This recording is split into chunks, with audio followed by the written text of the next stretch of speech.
Hi, Joel Pate here, president of Scoring.com and the up-and-coming Credit Repair Summit that's going to start October the 1st at 11 o'clock. You don't want to miss that. I was talking to some folks this weekend, and they began to ask me some questions about, what strategies do you use, they asked me, to get things done? I mean, how do you run your day, and what makes up your day, and how do you decide what to do next? Many of us as entrepreneurs, we try to do too much often, and we do too little most of the time, and that's because we don't get focused. I was talking to one gentleman this weekend, a salesperson, and he made the comment. He says he's an insurance salesperson. So he said, just because someone has a need and even has the money doesn't mean they're going to buy from me. And I thought about that for a little while. I went, yeah, you're absolutely right. But I'll assure you of one thing I told him. Unless you call them, unless you engage with them, unless you're somehow introduced to them, they'll never buy from you. And even if they were going to buy, they'd buy from someone else. You've got, as a business person, you've got to make it the biggest part of your day is attracting new customers. Now, you may have delegated that to the marketing department. You may have delegated that to the sales department. But for the solo entrepreneur, for the guy starting a new business, for the guy that's looking to refocus his enterprise, let's talk about that today. Let's talk about how you spend your time. How do you decide what to do? Because whether you're a one-man operation or you've got a very large company, there are key aspects of your business, and you've got to focus on each one, make sure each one is running properly. One, of course, is the compliance department. You got to start there. You got to start and make sure that what you're doing, the business you're in, you understand it. If you got to have a license, you know that. You respect that. If you got to have a bond, you know that, and you respect that, and you get the bond, and you get the license, and you do things in the right way. That your contracts are in accordance with the various laws that you may be that may govern your business. Okay. And of course, on that point, don't use your real estate attorney who knows nothing about your new business to write your contract for you. Make sure you get the right legal representation.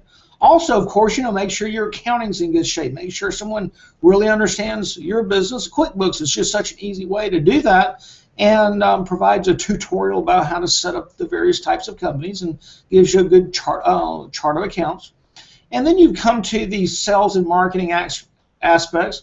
Before we get there, let's get to the operations. Make sure your operations are structured in such a way that, everybody knows what to do. And if you don't know that, golly, just stop right there and get you some education about the best practices of your particular industry. One of the great things about a franchise is they really show you how to do everything, and you follow that process. So, of course, what you've got to understand from a business perspective is in deciding what to do and how to really get things done and drive them forward. Somebody, and maybe even it's you, has got to spend some time in each of those departments. Many times we end up spending time in the department we like the best. Okay, I'm kind of an operations guy actually, but I know enough about sales and marketing, that I run part of that for some of our businesses as well. But I also have contractors and employees that come in and help me get things done. So from making a decision about what to do next or what to do first and what not to do, okay, let's start there. Make sure that you make you a list I like to do it on Friday, certainly by Monday. So I know exactly what my day's going to look like and when I roll into the office or I roll into my operations on Monday. From one of the things that I've learned, and I keep needing to relearn this, is I don't set up many outside calls with many people on Monday morning. Some reason they can't manage their schedule, so something ends up happening, and it blows up appointments. So that does happen. One of the decision factors you've got to use is the one I use. Okay, in deciding what to do is I do the thing that someone else is waiting on. Okay, if someone in your enterprise is waiting on you to do something, that's got to be at the top of your agenda.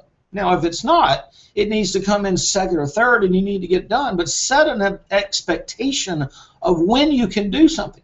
Don't just say, hey, I'll have that done in a week, and then another week comes by, and you didn't do it. Okay, because it's just a waste of effort, waste of time, and And I think it makes you, the person that didn't do what you said you're going to do, I think it makes you look undisciplined and look unfocused, but I believe it makes you more unfocused as well and more undisciplined internally yourself. Make it a point to, even if you've got to start very simply, you say, I'm going to do something, and then you begin to do it. You do it. You make sure you lay out the time and effort to do it, because then it'll begin a new habit pattern. Okay, so some people need a new habit pattern. Now, I usually get up pretty early, about 4 to 5 o'clock is when I prefer to get up in the morning. Sometimes I get a little bit later. And I do exactly what you shouldn't do. I go to my computer, and I check my various analytics, I check my email, and I see if there's somebody waiting on me to solve a problem. Now, another reason I get up early is because I have contractors in various time zones, and they leave, their day is over about 10 o'clock Eastern. So that's about 9 o'clock my time. So, and I've got to go work out, and I've got to go do other things in the morning. So I've got to get up early, and I've got to break the rule that most people, you shouldn't break, and that is just to deal with my computer first, okay? And I don't think that's good. Okay, I don't think that's necessarily the best, but due to my circumstances, that I've got people waiting on me to give them information, give them feedback, that's why I do that. Okay, otherwise I think it'd be the best thing to do is get up and do your reading in the mornings. The smartest people, the most effective people, the people that are getting the most done, they're spending time reading and listening to I call them books on tape. Obviously, it's on YouTube or digital these days. But they're doing they're trying to get through one book a week. Now, I'm probably getting through about one book or one recorded book about every 2 to 3 weeks, just because I just don't have the time to dedicate to that. But so when do I do it? Usually on my way to the gym, and usually on my way back, and then while I do 2 or 3 miles on the elliptical is when I listen to these books. So that's a good way to do it. Another thing that I do, and you can see behind me over here, I'm not going to move the camera because it's just too much commotion, but over here behind me and over here to this side on the window, you see the white paper, the white big sticky paper. Okay, I use, and over here to the right is an easel with a fresh piece. Each of these pages represents a different project that I'm working on, my responsibilities, and I just find an easy way to express myself and keep me focused by using this type of format. Instead of, I've got a big whiteboard in the other office in the conference room, we use that, but these are mine. Okay, this is what I'm going to do and stay focused. So again, I use this as a way to to write down all the things that's got to be done about a different project. I make various notes when I assign them to someone. Like, for example, when something's in progress, I use a dot, pretty heavy dot, right? And when I've called someone and they've not responded, I put a star. And I've been doing this for years. I probably picked it up at the Franklin Covey group, which is a phenomenal, process. I used to use the Franklin Covey day planners. I don't use that anymore. I use my computer mainly. But I like the Franklin Covey systems and the ideas. So I use a dot if something's in progress. I use a star if I've reached out to someone and they've not called me back. I use an arrow if I've got to move it to another piece of paper or it didn't get done, I want to move it to the next week. And that's just the way I use it. And I did another video recently on listing A, B's, and C's, and then 1, 2s, and 3s about what you're going to do. And you never do an A until you never do a B or a C until you've done your A's. And you need to try to delegate those B's and C's. I've got about 30 contractors that work for me and employees doing various items, and you got to keep up with them. And you got to, when you delegate to someone, you've got to come back and see how they're progressing. I used to build houses, and I would make sure that I went to every house at least twice a day so that I could confer with my contractor. Another thing I'll tell you about contractors are employees. You'll never get a great job out of a bad contractor.